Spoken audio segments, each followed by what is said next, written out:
Financial literacy is an essential skill to thrive in the 21st century. Welcome to Schools In, your go-to podcast for cutting-edge insights in learning.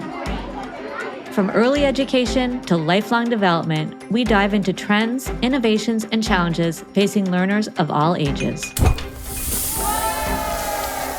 I'm Denise Pope, Senior Lecturer at Stanford's Graduate School of Education and co-founder of Challenge Success. And I'm Dan Schwartz. I'm the Dean of the Graduate School of Education and the Faculty Director of the Stanford Accelerator for Learning. Together, we bring you expert perspectives and conversations to help you stay curious, inspired, and informed. Hi, Dan. Hi, Denise. Dan, today we are talking about something I think really important, like a life skill, financial literacy, and specifically financial literacy for high school students. Right. So it turns out that a lot of people never learned about credit card debt accumulation, or how to figure out are the terms of this loan good, or even what's inflation due to the amount of money you have. So did you learn these things? Do you know about these things? My God, I don't even know what I don't know, right? I did not take financial literacy in high school or college. I'm sort of embarrassed. I didn't even take econ in college. Did you?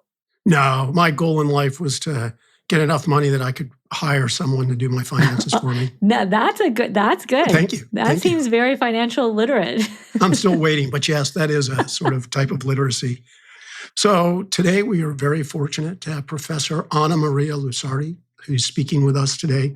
She's a professor of finance at the Stanford Graduate School of Business, and she's one of the world's most cited authors on financial literacy, and she's advised the Office of Financial Education at the U.S. Treasury. So she's here to help us understand a new bill that's been signed in California that requires high school students to complete a course on financial literacy before they graduate. So welcome, Annamaria. Very happy to be here today. Good. So here's the first question. What counts as financial literacy, and how did you decide that's a thing? That's what people need to learn. Like, I know income and expenses. Am I done? Well, you're not done yet. Financial literacy includes a few more topics, and this is what we hope also this new law will establish, right? What we need to have in the schools are a set of knowledge and skills that we think define financial literacy. And we know those because, for example, already in 2012, the Program for International Student Assessment already had added financial literacy into the list of topics that 15 years old need to know in order to participate to society, right? So it is a long and important list, and it includes, the many skills that young people need to have today. I can only imagine, because other countries always outscore us on the PISA in so many other ways, that we were probably really outscored on this in terms of the US. Are we like way down there? Is this part of the problem? We are not down there in a sense that we are at the OECD average, and we have been mostly at the OECD average, but this is not a good score. Being average is not good, right? Being average is not okay. Being average is not good. The US is the country with the most advanced financial markets, and so we need to do better. But also what the result shows is that it's not because you are born in a country with well-developed financial markets that you acquire financial literacy by yourself. It's a language you need to learn and you need to speak because nobody is going to explain it to you. And so if you are going to make financial decisions, that's the language or that's the term you're going to face. What are some of the other terms? Stock, a mutual fund, compounding interest would be? Absolutely. Inflation is another word we have used. And of course, for example, insurances, managing risk. So this, making a budget, managing expenses, planning for the future. These are some of the words we have used. So this financial literacy course could be very intense mathematically, right? So risk diversification is an evaluation of probabilities, right? So when I teach personal finance at Stanford, we have a course here. We use a bit of math, and I think it's, students appreciate it because also we have a lot of students from the sciences and from computer science. But I have to say, you can teach personal finance with very little math. And how can you explain risk diversification? You use this example, like don't put all of your eggs in one basket. You try to explain how a growth can really be very fast, can be non-linear. But I've done the course in very simple ways and with very little math. I teach also a 1-unit course during the summer. So you can do it with as little math as possible because we know that math can be an obstacle for many students to take this course. And also I want to repeat, many people think, well, we teach math and therefore, it is like teaching personal finance, but personal finance is its own topics. For example, you need to know the rule and regulation. You need to know where it is useful to get information and so on. I feel like I should hire Anna right now to teach me these things without math, like compound interest. When you say compound interest, literally my heart starts to go, I mean, I know to pay off my credit card every month because there is this thing that if I don't pay, it's actually way more money and it gets more. But I don't know the math. So what do you think about that, Anna? I think I'm going to have you in my classes as well, because you have already explained in simple way many of the things we tell to the student. We try to explain what the concept is. We can explain it in simple ways. One of the things I tell my student in the first class is you are going to learn the language of finance, but we start with plain English and we build that knowledge up. So people learn little by little. And then we explain this concept in pure English. Sometimes we put some of the formula on the whiteboard or the blackboard or on the slides, but we also explain it in very simple way. We explain the intuition behind it. Things like the interest rate, which is how much your wealth can grow. And so given that the interest rate is so high and it compounds, it builds over the interest, then it's really important, as you have said, to pay off your credit card quickly, or it is very useful to start saving as soon as possible. So you can explain these things in simple ways. I agree. I think it is important for people to learn these things. So the military has very sophisticated equipment. And the first move was to train people to handle the sophisticated equipment. And that turns out to be very consuming, right? So what they did is they just made it easier to use the equipment. So here's an Obama-era law on credit card statements that they include sort of the cost that you would pay. But if you paid the minimum amount, they show you how much it would cost you over like 15, 30 years. So why can't we just do that for everything? Just make it simpler for people. Yeah, we can and we should, but it's not enough. It's not enough. We need also now, for example, to make decisions about our pension. Our responsibility to save and to invest our pension has been shifting upon us. And these are not simple decisions. Also, decisions are interrelated. Like I have to decide not just how much to save for my pension, but also whether I want to buy a house and the down payment, whether to pay off my credit card. And so, if you simplify one decision, I still have to make decisions across different options. The financial market, the world has become much more complex than in the past. So I cannot, I think, stop that complexity. And I think this is what happened also for education, right? We need to increase and have a higher level of education because of the changes that we see around us. And this is precisely why we need to add this additional topic. The world around us require to have that knowledge. We are not able to operate under, just simplifying some of those decisions. That is a great answer. Really appreciate that.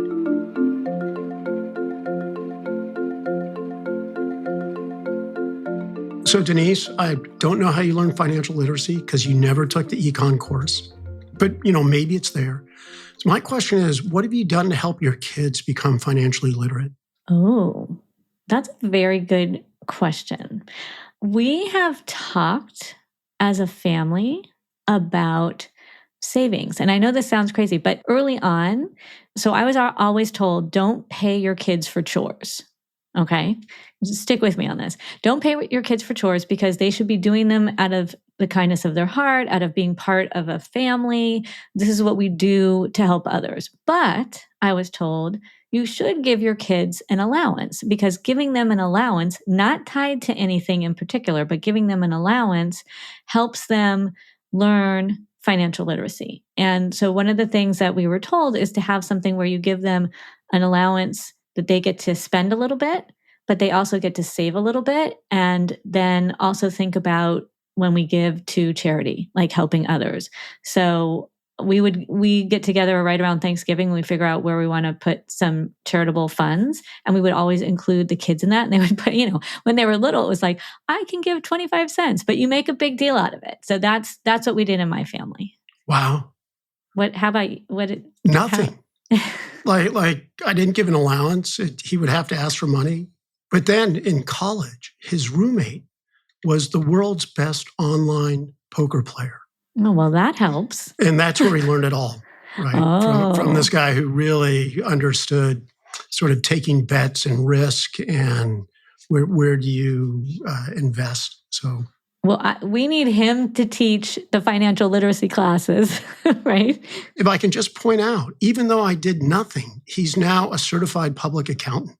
So I don't know where it happened. It wasn't me. I didn't give him a credit card or something like that and say, you have to pay off your debt, kid. I don't know where he got it. Although, that is interesting. That's the other thing that we were told is have them have a credit card early on that you you're a co-signer on, right? Because they don't have enough to get their own.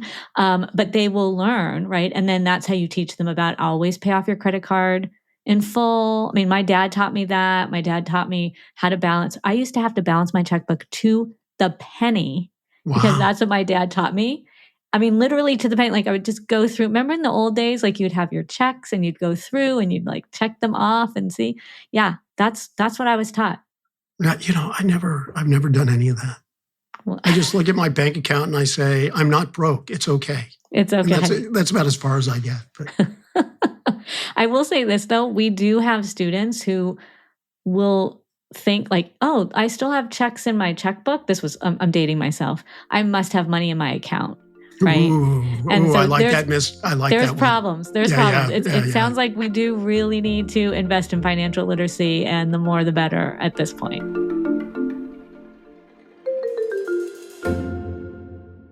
Okay, so you have me convinced, Annamaria. We need this. Talk to me a little bit more about the bill itself and what it's requiring and why high school and what this all means. Yeah, so the new bill requires a semester-long personal finance education course to graduate. So the school have to offer the course by the 2027 and 28 school year and make it a graduation requirement by 2030 and 31. So it has to be a standalone personal finance course. And that's, I think, what makes it unique. And California will become the 26th state to require this standalone personal finance course to graduate. So Denise, do you think students are going to love it? I mean, it's so practical and relevant. I mean, I think it's to be determined, right? How is it taught? Is it taught in the way that Anna just did with me? Yes. Can we clone Anna and send her out to every high school in California? That would certainly help. I worry, and I can just tell you from my own experience, sometimes these classes get the reputation of the dumb math class. So you're not taking Algebra 1, you're not taking Algebra 2, you're in the dumb math class.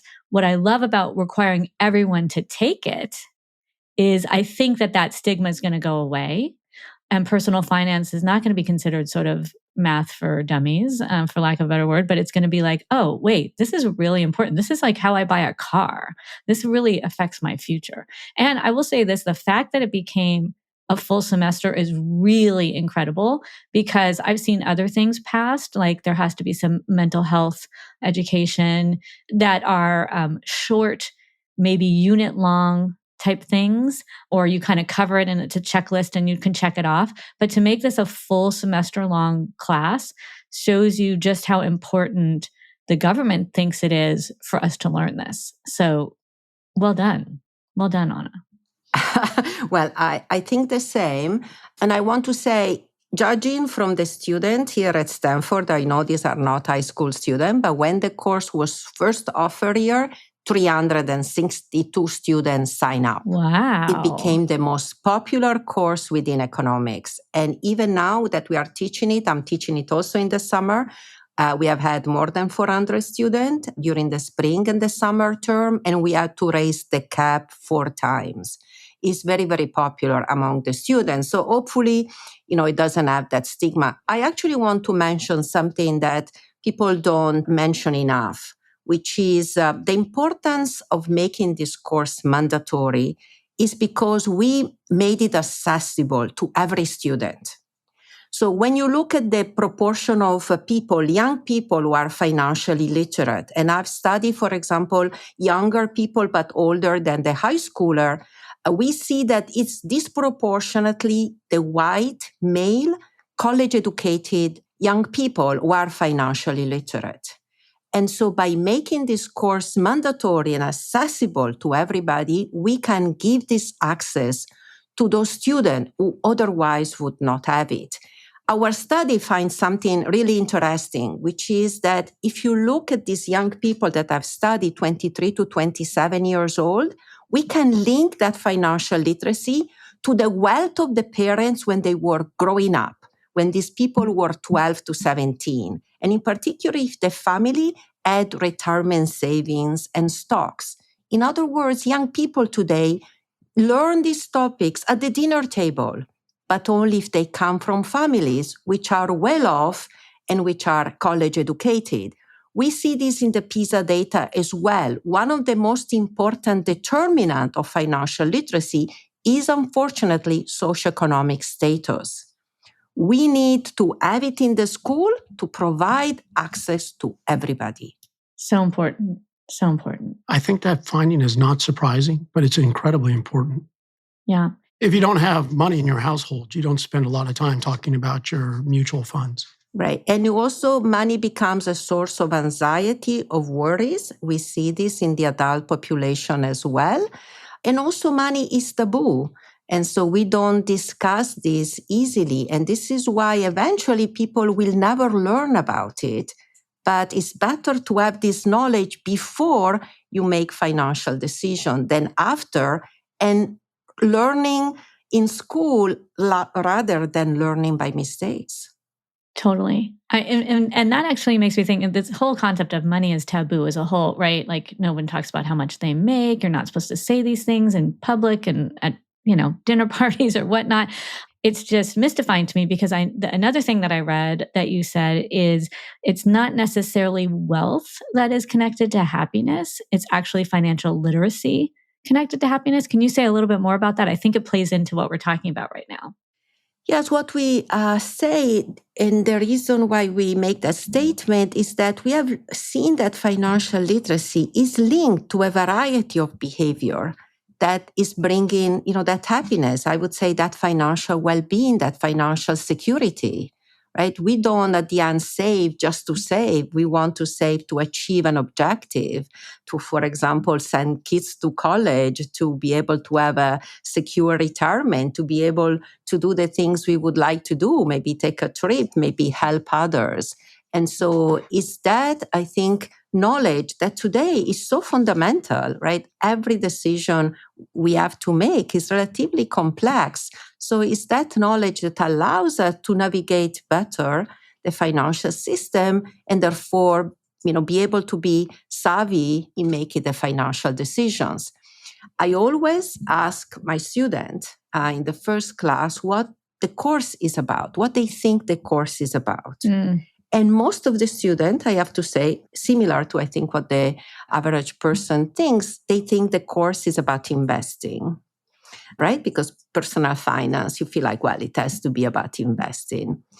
And I always say, no, this course is a happiness project. It teaches you the things that are important so you can make the decision that allows you to achieve some of the objectives that you have. Well, there's your hook for high schoolers right there, right? Especially given the mental health issues of kids right now and the state of economy and the real wealth gap that we're seeing, right? Yeah, think how daunting can be for a high school student today to think about the decision to go to college, right? And how to finance that education. So that in itself is a complex decision. So, right there, young people have to make important and consequential decisions very early on. So I want to get back to one of the findings that I saw, which I found kind of stunning. And so the claim is that 30 to 40% of differences in net worth are due to financial literacy. So that's pretty stunning. And I'm sort of thinking maybe the causal direction's the other way, that if you have a lot of money, you become more financially literate. So tell me, because 30 to 40% based on financial literacy is huge.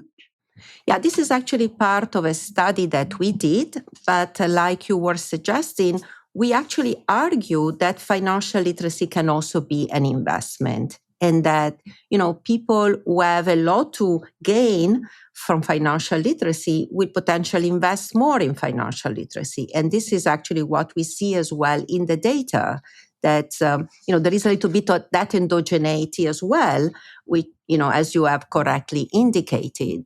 But our result at the end is indeed stunning, and I think is very much in line with, I think, even a simple example. Suppose, as we do, we both have a PhD, right? But I invest in the stock at age 30, and you don't invest in the stock market. 30, 40 years later, we are going to look very different just because of that decision. And that decision is often very much led by financial literacy. So financial literacy can really influence our wealth much more than it influences our income. I mean, I do want to point out, though, you have to have money to invest in the first place, right? So if you're constantly living paycheck to paycheck, that's not even a reality for you, right? Right. But in our story as well, financial literacy helps in smoothing some of those shocks. So financial literacy is not just to accumulate for retirement, it's also to accumulate to smooth some of those shocks that you might have. And so that ability, for example, to have a buffer stock of saving, putting aside a little, in particularly early on, if you can, right, is going to bring a lot in the long term. I myself have to say, have regrets of not having invested earlier on, for example, in this type of tax favor asset, like a Roth IRA, that really allows people to grow in their wealth very early on. So there is really a lot we can learn, and we can benefit from the financial market, the opportunity offered by the government and the employer, but we have to be aware of it and take advantage of them. And this is what financial literacy does. So here's a complicated financial literacy issue that I had. So I had a job before I went back to PhD, and I liquidated all my retirement to pay for my doctoral studies. And so now I'm sitting here thinking, should I have left it? Like, would I be happier if I had not liquidated my retirement, which was, age 30? Or was my investment in a college education, advanced college education, better? I decided to get the PhD. It's another investment I think you have chosen, but, again, I do not know, what is best. And I think that's also what we normally say, right? It depends on you, right? What your decisions are and what your knowledge is. But, this could have potentially been a better investment because you have invested in education that has brought, I'm sure, a very satisfying career and the things you wanted to achieve. So that's what money is for. That's the main lesson of financial literacy. Use money for what is best for you. So, Denise, I liquidated my retirement so I could reach the culmination of doing Schools In with you. I was just going to say, that's how it cashed out. You wouldn't be here if you hadn't done that. So, of course, it was the right decision, right? Okay, as we wrap up, Anna, what's sort of one takeaway that you want people to get out of the show today? The takeaway is that financial literacy is an essential skill to thrive in the 21st century. I am quoting the title of the first report of the Program for International Student Assessment by the Organization for Economic Cooperation and Development, or the OECD, who added financial literacy into PISA already in 2012. It recognized that that's a very important skill. And so my suggestion to young people is while you are in school, take this course if it is offered. My suggestion to parents is talk about money to your children as soon as possible. When the tooth fairy comes, yes. My suggestion to an adult person is to try to acquire this knowledge because it's a good investment for the future. I love that. Can I just say the tooth fairy on that topic, talk about inflation.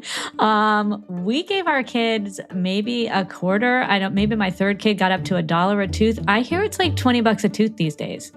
Talk about inflation has gone up. We need to adjust that little money, right? In particular, remember, inflation was 8%. So please adjust the money accordingly. I love it. Dan, any last words? Well, I think the answer is you need to explain to your children why they should put it in the piggy bank. Instead of spending it on candy. And you add 3% to the piggy bank exactly. every year. Nice. So you can see, they can see how much it grows. I love it. I love it. Well, thank you so much, Annamaria, for being here. We learned so much. I personally learned a lot, and I know our listeners did too. Thank all of you for joining this episode of Schools In. Be sure to subscribe to the show on Spotify, Apple Podcasts, or wherever you tune in. I'm Denise Pope. I'm Dan Schwartz. I will go back and look at my investments this evening.